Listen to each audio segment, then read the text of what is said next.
mayroon na tayong magandang relasyon sa Diyos.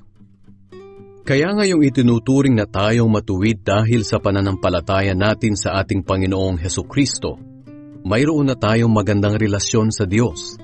Sa pamamagitan ni Jesus at dahil sa ating pananampalataya, tinatamasa natin ngayon ang biyaya ng Diyos at nagagalak tayo dahil sa ating pag-asa na makakabahagi tayo sa kadakilaan ng Diyos.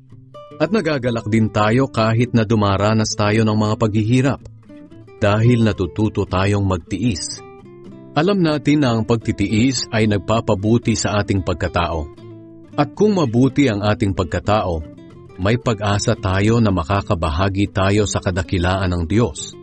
At hindi tayo mabibigo sa ating pag-asa dahil ipinadama ng Diyos sa atin ang kanyang pagmamahal sa pamamagitan ng banal na Espiritu na ibinigay niya sa atin. Nang wala tayong kakayahang makaligtas sa kaparusahan, namatay si Kristo para sa ating mga kasalanan sa panahong itinakda ng Diyos. Bihira ang taong mag-aalay ng kanyang buhay para sa isang taong matuwid.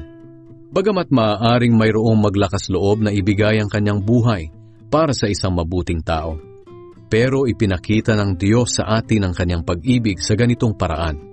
Kahit noong tayo'y makasalanan pa, namatay si Kristo para sa atin.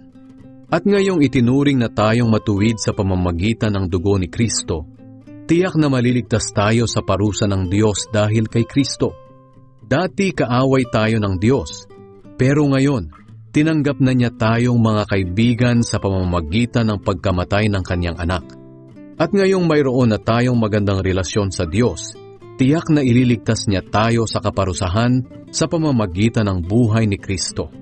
Hindi lang iyan, nagagalak tayo sa relasyon natin sa Diyos ngayon dahil sa ginawa ng ating Panginoong Hesukristo. Naibalik na ang magandang relasyon natin sa Diyos dahil sa Kanya.